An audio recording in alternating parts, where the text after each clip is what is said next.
The CBS Radio Mystery Theater presents...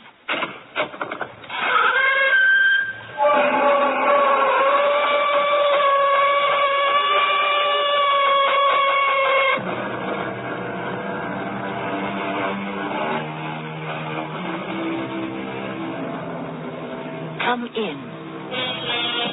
Welcome. I'm Tammy Grimes. They keep doing it, and for the most part, they're apprehended. Why, then, do they do it? Since when they're caught, it means either the chair or a life sentence. I'm talking about murder. Hate, jealousy, fear, revenge, money, and variations on those themes are the most popular motives. A gamble, really, in which the slayer values life, including his own, too cheaply.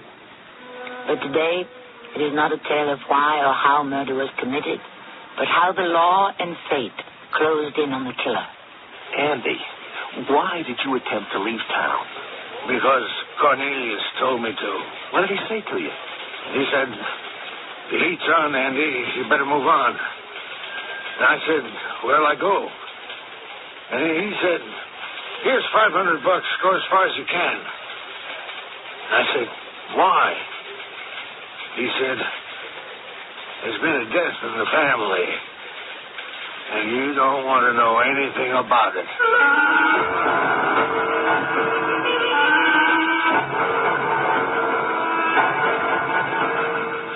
Our drama, The Imperfect Crime, was written especially for the Mystery Theater by James Agate Jr. and stars Russell Horton. I shall return shortly with Act 1.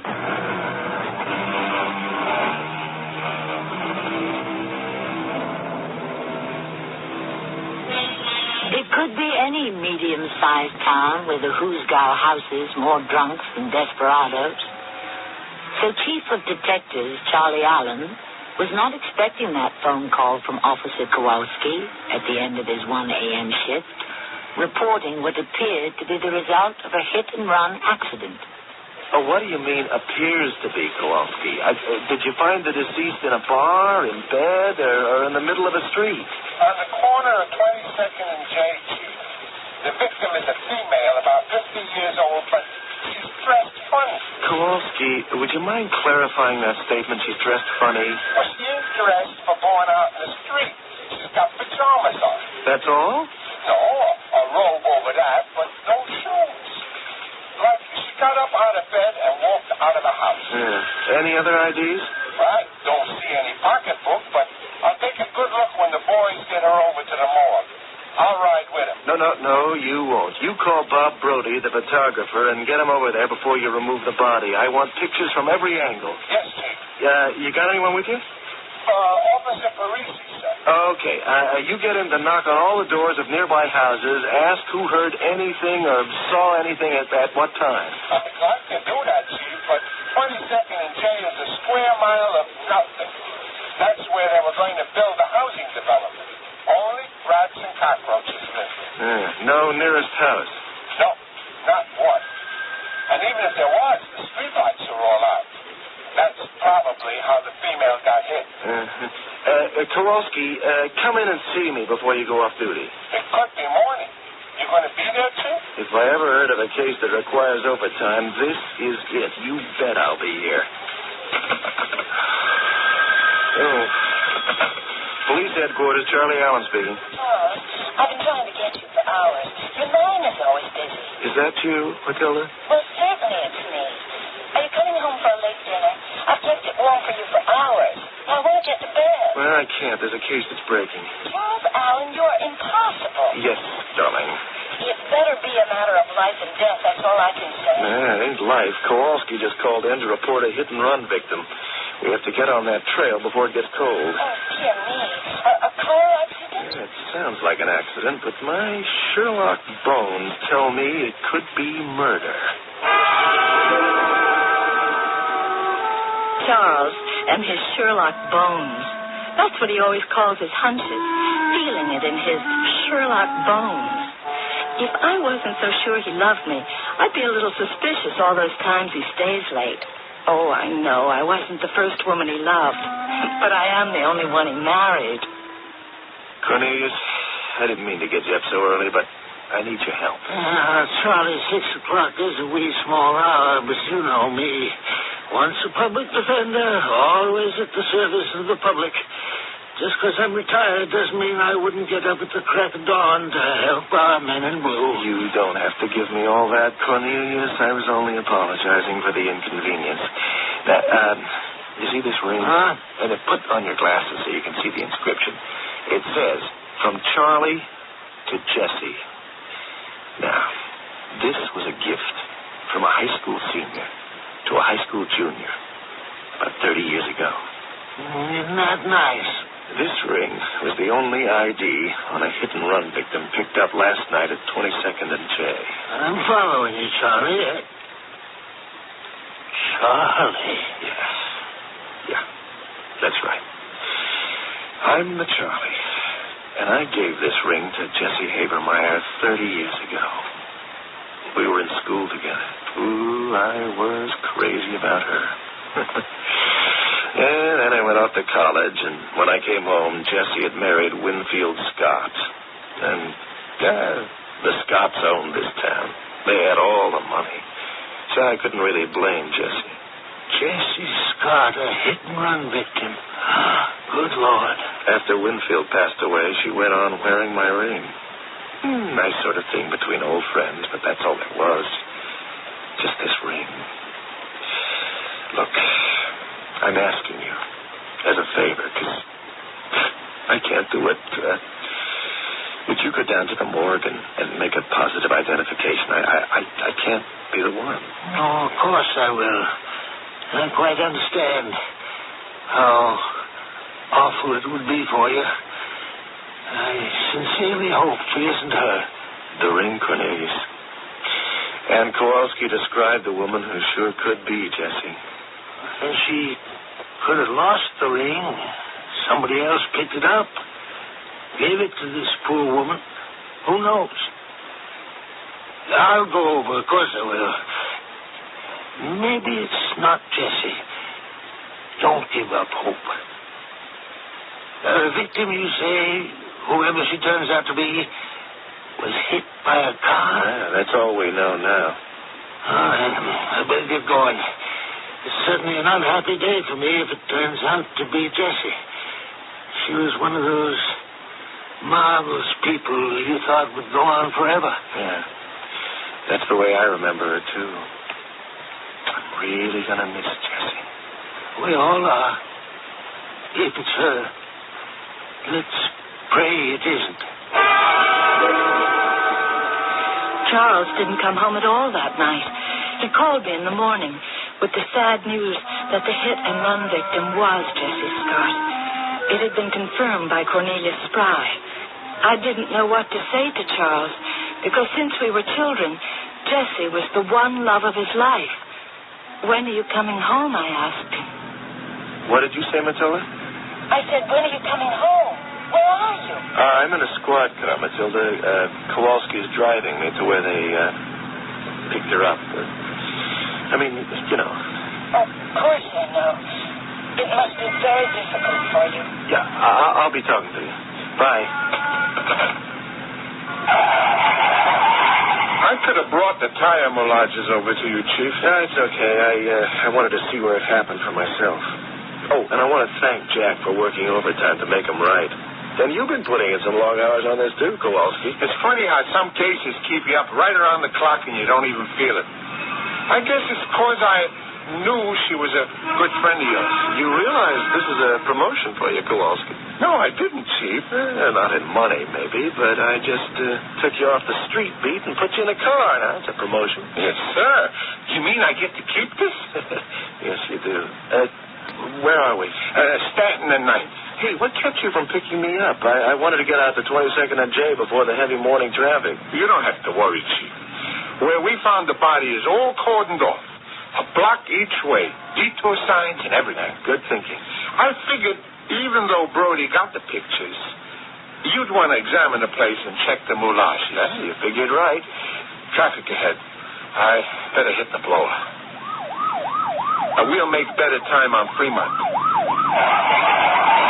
You asking me what kept me. I was there when Mr. Spry, Cornelius Spry, came into the morgue just about when I was telling the medical examiner about the ring and who you thought it was. So I figured I'd hang around to see what Spry said, you know? Yeah, I know. He identified Mrs. Scott. With tears in his eyes. When was the time of death, he asks. And the M.E. says around 10 o'clock last night. And Cornelius Spry asks, did the M.E. take in the fights last night? And then he says he was there at the arena, and he hopes he still has the stubs in his other suit to prove it. Interesting, huh? That is. Why would he think someone might ask him where he was? I figured maybe you were going to put him on the carpet. It hadn't occurred to me, but maybe I will. I wouldn't want to disappoint him. Right here.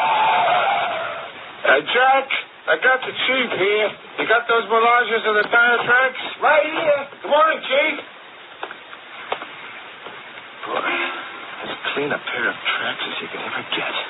Went back and forth twice, like they wanted to make sure of something. Take a look at these, Kowalski. We sure ought to be able to find the car that made them.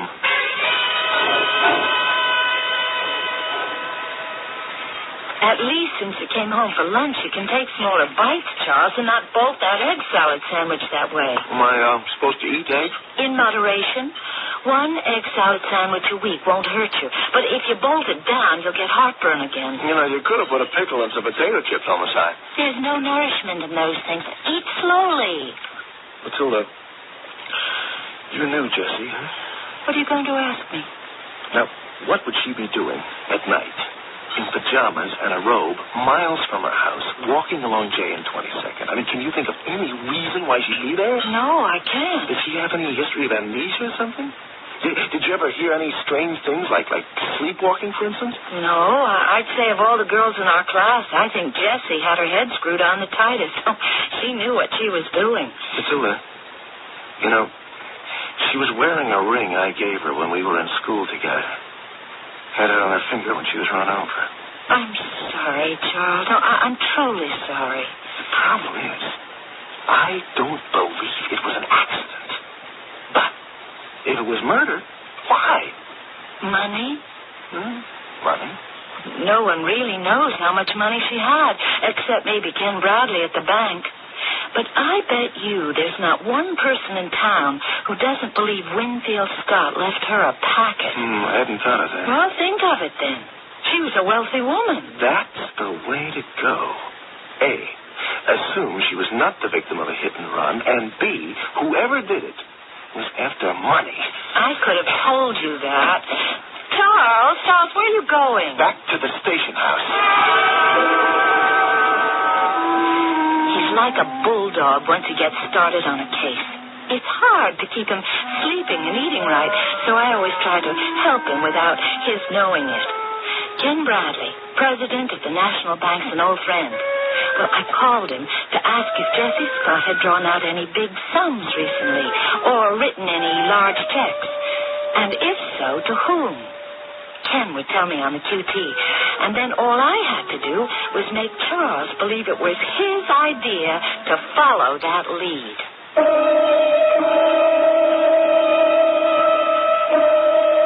What makes this story different, even in the annals of police work, is the personal element.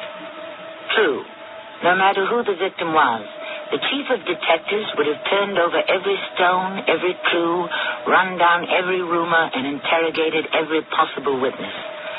But because it was Jessie Scott who had died, Charlie Allen wouldn't be able to eat, sleep, or rest until he knew who was guilty. I shall return shortly with Act 2.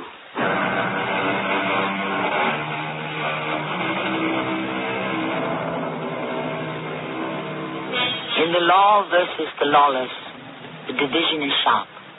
The hunter versus the hunted. As our curtain rises on Act 2, we have met the hunter, Chief of Detectives Charlie Allen. Who he hunts will depend upon what he finds and how he interprets his findings. Within 18 hours of the reported crime, Charlie and Officer Kowalski stand in front of a certain house on a tree-lined street in the better part of town. Is it just where she lived, Chief? I used to park right where you're standing, Kowalski. I'd go and ring the doorbell of her house, drop in, have a cup of coffee. We'd talk about the old days. Sometimes I'd pull right up into this driveway. Well, let's get the garage door. Sure. I got the light. Hey, the place is empty. Yeah, well, Jessie didn't own a car. She didn't drive. Somebody did. Well, tire cracks. Kowalski, you got those tire moulages with you? Yeah, they're in the radio car. Get them, will you? What are you thinking? Just a little feeling I got in my Sherlock bones. What do you suspect? Suspect? All I do is observe. What are tire tracks doing in Jessie's garage? Go on, Kowalski. Get the moulages and bring them here. Be right back, Chief. They don't look so different, do they? See that little bulge made by the right front tire?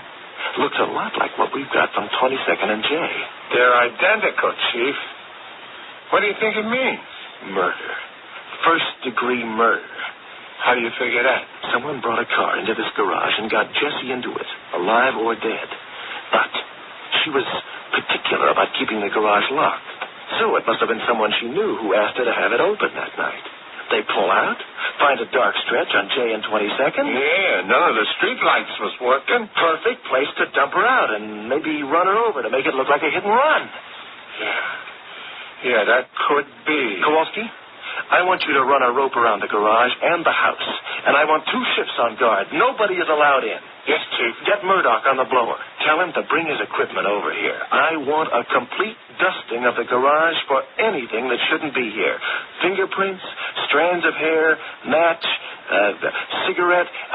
Tell him Jessie didn't smoke. He'll know what to do.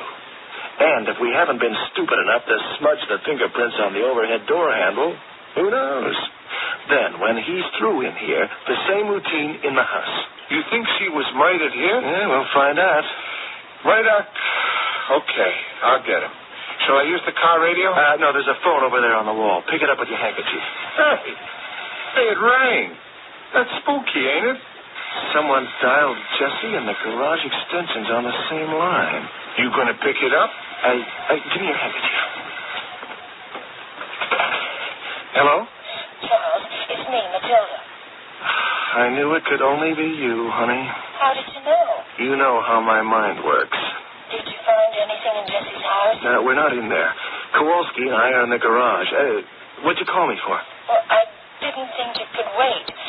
I just heard from Ken Bradley at the National Bank. Now, you sure you didn't call him? And he said, had I heard from Jessie lately? And I said, didn't he know that she was in an accident? Matilda, what's this all about? Well, nothing, except Jessie has her account in the same bank as we do.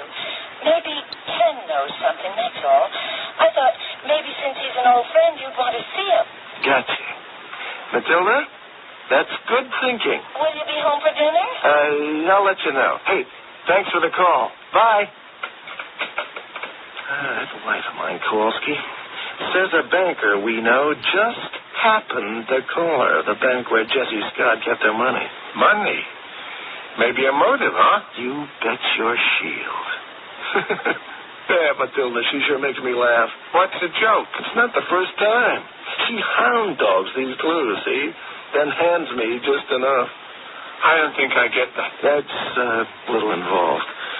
What it comes down to is when a cop becomes a detective like me and he gets married, before he knows it, he doesn't have a wife. He's married to another detective. Ken, I'm glad you could see me. I talked to your wife, Charlie. She said you'd be coming over because Jessie, well, it doesn't look like an accident. I don't think it was, Ken. I'm giving out a story to the papers today. Jessie set great store by your advice, if I remember. Not only financial, am I right? If she did, she never showed it. I remember trying to advise her on long-term securities. But no, she had to listen to him. Cornelius? Swallowed his line, hook and sinker. Dying like that in the streets. Incomprehensible. Exactly our feelings, Ken. That's where we're taking a very close look. Jessie was such a lovely person. Generous, helpful. I can tell you now, someone didn't unknowingly run her down. It was planned and premeditated. But who? And why? I don't yet know who. But the why could be money. And that's why I wanted to see you, Ken. So the advice on investments Jessie listened to came from Cornelius, acting as her attorney. Well, not only that, since presumably he had Jessie's best interests at heart, she gave him, in some misguided moment, power of attorney. Oh, I didn't know that. Nobody did. Cornelius dropped a lot of her money she'd inherited from Winfield into mining stock, gold stock, oil exploration, all risky investments. Well, still, a mistake is a mistake. If it was. A lot of her funds, in fact, everything that wasn't nailed down in an irrevocable trust, just plain disappeared. Vanished. Her money vanished? How much? Well, into 6 figures. And if I did nothing else for Jessie, at least I alerted her to that fact. It was right here, Charlie, in this office, not 2 weeks ago. She sat where you're sitting, and Cornelius sat to her right. I can still hear him saying, Jessie, don't you trust me? 6 figures? Well, that could be 200,000. More than twice that. So, in effect, there was a shortage of about $500,000 of Jessie's money. Ken, thanks. You've given me something I didn't have before. Have I? Well, what is it, Charlie? A motive for a murder.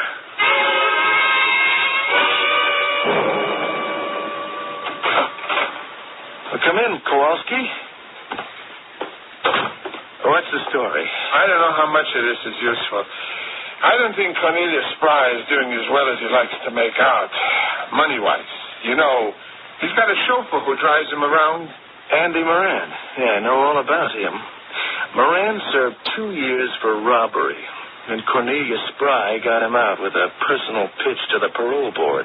He works for him now. That's right. Anyway, Andy lives near where I do, he and his wife, June. We go to the same bar in Littleton. Well, he and I got to drinking, and maybe he said more than he wanted to. He said that until a few days ago, he hadn't been getting paid. Well, what happened a few days ago? Suddenly, his boss paid up everything he owes him. What kind of car does he chauffeur? I told her that right away. Struck a wall. That's what I meant when I said I don't know how useful this will be. I thought, who knows, maybe I'll go around to Spry's garage and check the tires, right? Mm-hmm. He's got no car. It's been in the shop for 3 weeks now. That's what Moran told you. Yeah. So he says, I guess I really can't complain, seeing as how I haven't been doing much chauffeuring for him. Try to remember, Kowalski. Did Andy Moran say he hadn't been doing much or hadn't been doing any driving? I'm not sure. Bring him in. I think you've got something. He said he might go fishing one of these days. Didn't say where. But you're going to find out where, like all good detectives, aren't you, Kowalski?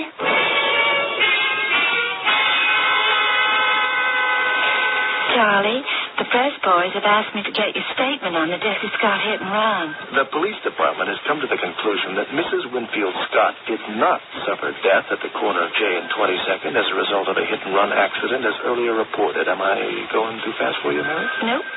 We now have definite proof Mrs. Scott died as the result of premeditated murder at the hands of... Person or persons unknown. Got that. No, you haven't. We have reason to believe that Mrs. Scott's attorney, Cornelius Spry, is implicated. Cornelius Spry, the former public defender? Yep, the one and the same. Have you a confession? No, but we're bringing him in. Naturally, we would prefer that Mr. Spry came into headquarters of his own volition, and we hope he'll do just that. That's the end of the statement, Mary. This office will be getting back to you, hopefully in 24 hours, with more details. You really think you'll have it cracked by then? I think so. I was just called by the Examiner Journal and by the Times Trib and 2 other papers, all of whom wanted to know what I had to say about Chief of Detective's accusation that I was implicated in Jessie's death. How dare you give out such a statement? There's not a word of truth in it. Well, I'm glad to hear you say that, Cornelius, but the facts indicate otherwise. What facts?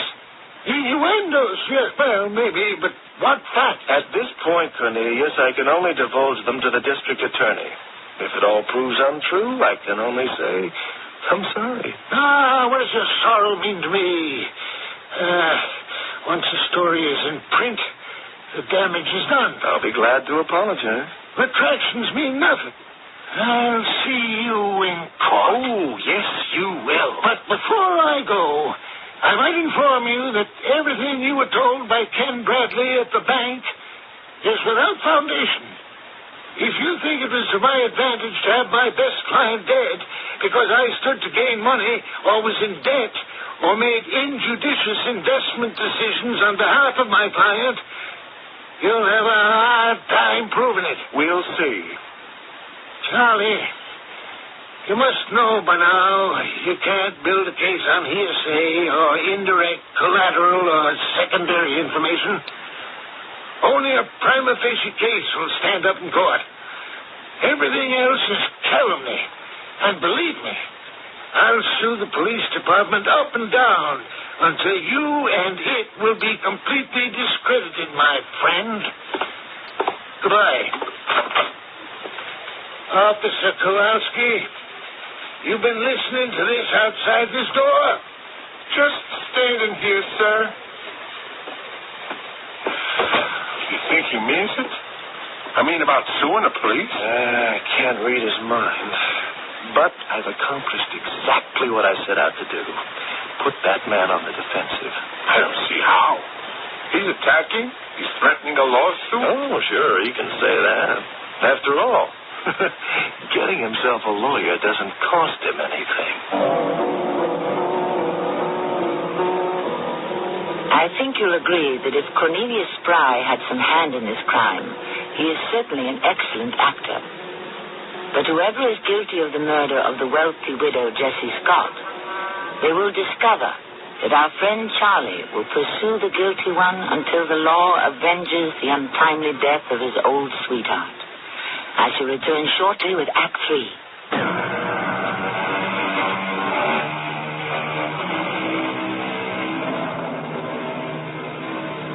Conan Doyle, master mystery storyteller, once said, "Detection is, or ought to be, an exact science, and should be treated in the same cold and unemotional manner.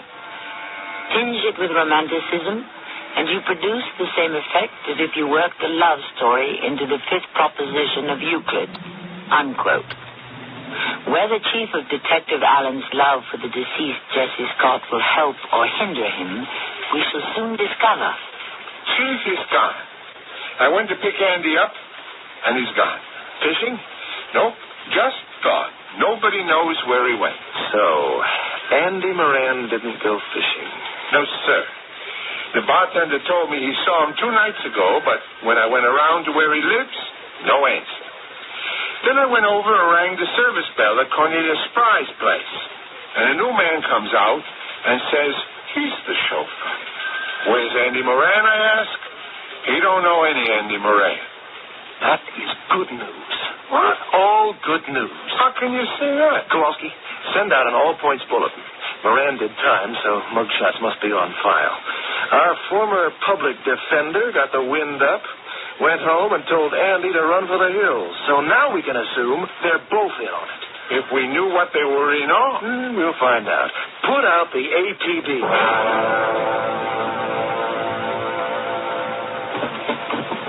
Charles, is that you? Well, what are you doing home?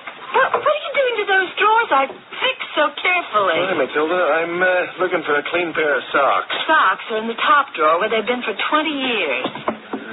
Where are you sleeping these days? You never come home. Oh, Matilda, don't bug me. Oh, that's a good sign. When you're short with me, that means that pieces are falling into place. I'm a long way from that. What have you got? No witnesses, a motive I'm not dead sure about. You mean Cornelius not wanting to give Jessie an accounting of money he probably stole from her? Oh, you've been talking to Ken Bradley at the bank again. Well, he's as anxious to get to the bottom of this as you are. Anything else? Yeah, Murdoch brought his boys over to Jessie's garage. They found gray hairs. Hers? Yeah, they're in the lab, but probably. Charles, while you're changing your socks, I want to tell you what I've been up to. Honey, I'd love to hear it, but some other time. Oh, where are you going? I thought you wanted clean socks. I suddenly realized Kowalski may not know the drill. I told him to send out an APB for Andy Moran, and I want it in the works before that joker decides to leave the country. You do mean Andy Moran, the ex-con who chauffeurs for Cornelius? That's who I mean, yeah. The same Andy Moran who married my sister? Yeah, he's the man, yes. He had something to do with it? Now, honey, so long. Don't wait up for me, huh? It's Andy Moran I want to talk to you about. I saw June in the supermarket. Being married to a detective who needs all the help he can get but won't accept it from his wife makes me so mad sometimes I could scream. But I don't scream. I hold it in. He's got his Sherlock bones, and I've got my hunches. Take today. I'd just seen my sister, June Moran, in the supermarket. I couldn't get to talk to her before she had left, and I saw her get on a bus.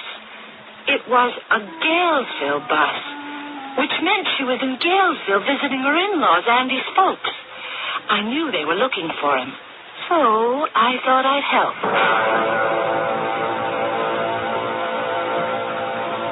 Long time no see, Andy. Well, you know how it is. What did you want to see June about? Oh, not a whole lot, really.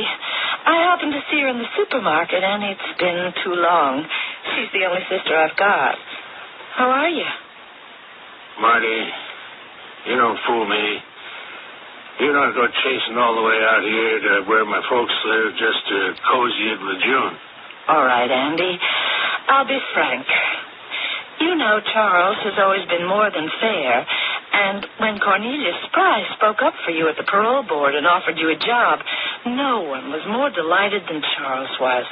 He knew what a difference it'd make to June.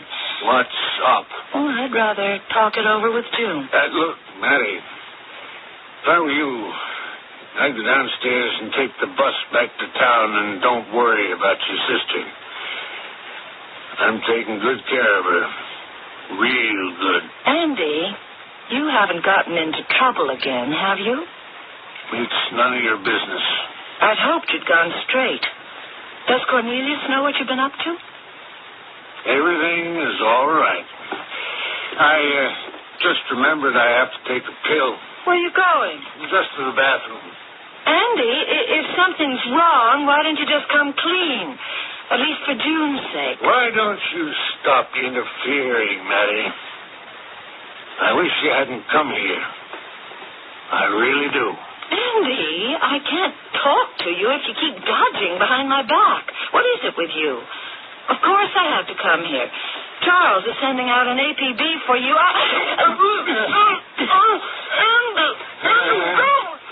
Sorry to do this to your sister-in-law, but I need the time to get away.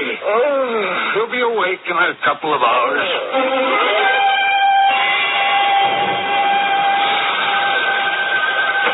Police headquarters, Inspector Allen speaking. Inspector, this is Kowalski. I located a car that made those tracks. It belongs to Lieutenant Norris of the 4th Precinct. What? A police lieutenant? Right. His car made those tire tracks. He told me he loaned the car to Andy Moran, who needed a car because Mr. Spry's was in his shop. Remember I told you? Where's the car now? Lieutenant's got it back. Will you get Murdoch over there fast to give the car his microscopic eye? And tell him to call me when he's finished. Yes, sir. But, Matilda, well, what are you doing here? You look awful. Can I sit down, Charles? Here, lean on me. Boy, what have you done to yourself? Honey, your hair's all down, your clothes, What happened? Hey, you weren't mugged, were you? I found Andy Moran. And he chloroformed me. I only just got away. I mean, it was hours ago. I knew you'd be here all night. Charles, I was only trying to help. No. Take it easy. One thing at a time. Now, just tell me what happened.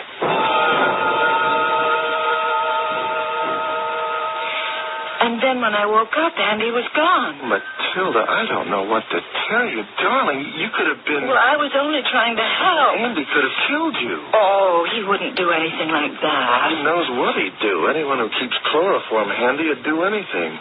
I'll send for someone to drive you home. Just a sec. Yes? Mr. and Mrs. Moran here to see you, sir. Has he been frisked? Oh, yeah. He's clean. Okay, bring him upstairs. Leave her down at the desk. Well, your sister and her husband are here. I'm having him sent in. Now, you can go down and stay with June if you want, or I'll get you home. They're here? I bet she talked him into it. I'll stay with June. Andy! I'm sorry, Mattie. It was dumb of me. Here, your handbag. You left it. Inside, Andy. Stand over there. Andy, you are in deep trouble. I see a count of murder 1. I see another of aggravated assault. Charlie, I didn't mean to hurt Mattie. I just had to get out of there. And I didn't kill no one. I know it looks bad. It doesn't look bad. It is bad. How come you're here to give yourself up? June talked me into it. Did you know there's an all points out for you? No, but I knew you'd be after me. Cornelius told me. Oh, did he? What did he say to you? Well, he said, the heat's on, you better get out of town. He gave me $500 and told me to go as far as I can. Then what did you do? I went out to Galesville to my folks. Persuaded them to take a trip and then tried to figure out where we'd go. It wasn't easy because June was after me to tell her what was up. Then Matilda showed up. And the only way I could see to get away was to give her something to sleep. I met June and hustled her out to the bus depot. And she wouldn't get on a bus until I told her the whole story of how Cornelius Spry had killed Jesse Scott because he was in such deep water over money he'd taken. But I had nothing to do with the killing.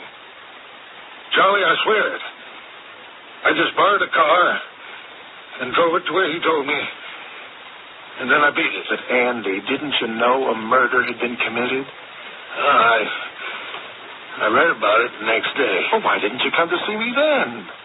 He swore if I said one word, he'd make sure I'd be in the clink forever. My word against his.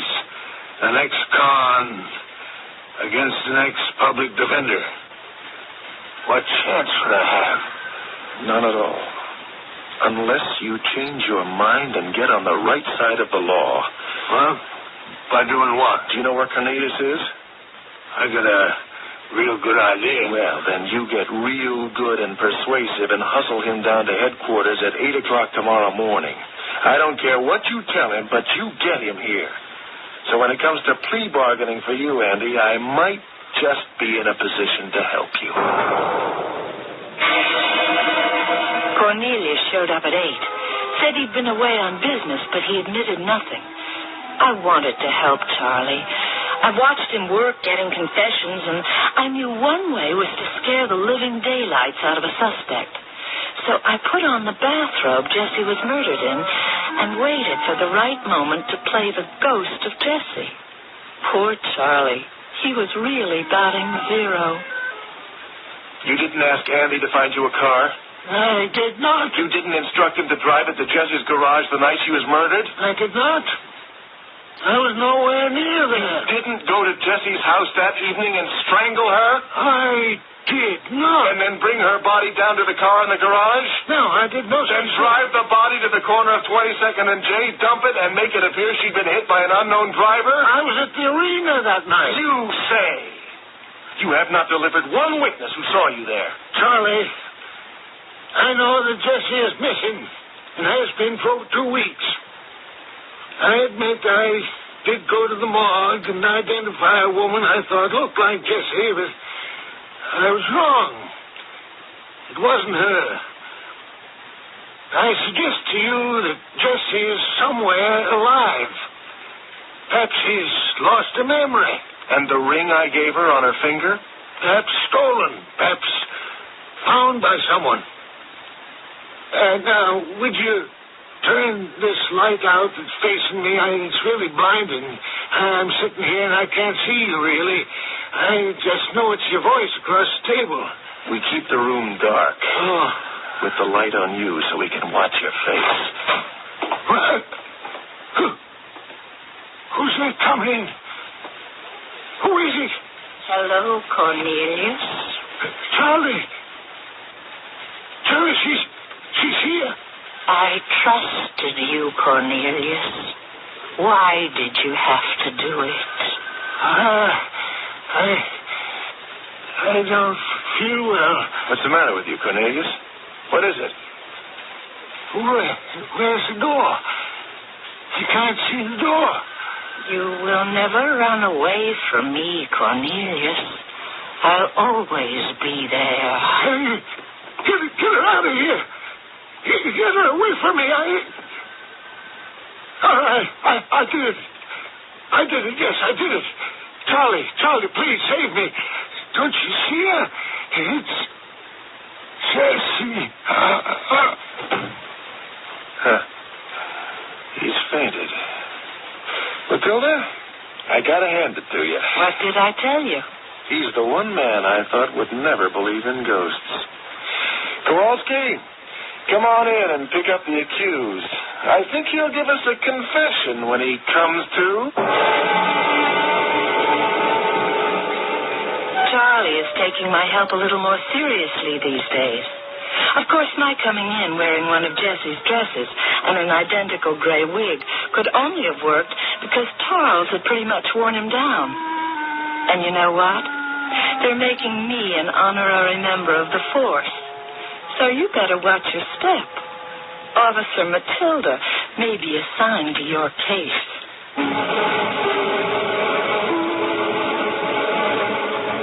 For the record, the following day, Cornelius Spry admitted the murder, was tried and sentenced, and is still serving a life term. He is given wide berth by fellow inmates in the pen because he apparently sees his victim at odd times, generally in the exercise yard.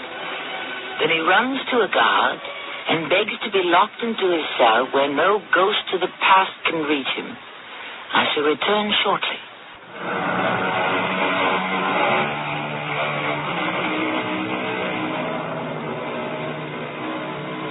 Vidocq, the world's first great detective, has said, "Those who believe they can commit a crime so perfect it will not be discovered must first of all reckon with the accuser, judge and jury within themselves, their conscience. For sooner or later, conscience will arrest the criminal. There are very few perfect crimes because man himself is imperfect." Our cast included Russell Horton, Carol Teitel, and Robert Dryden. The entire production was under the direction of Hyman Brown. Radio Mystery Theater was sponsored in part by White Westinghouse Appliance Company. This is Tammy Grimes, inviting you to return to our Mystery Theater for another adventure in the macabre. Until next time.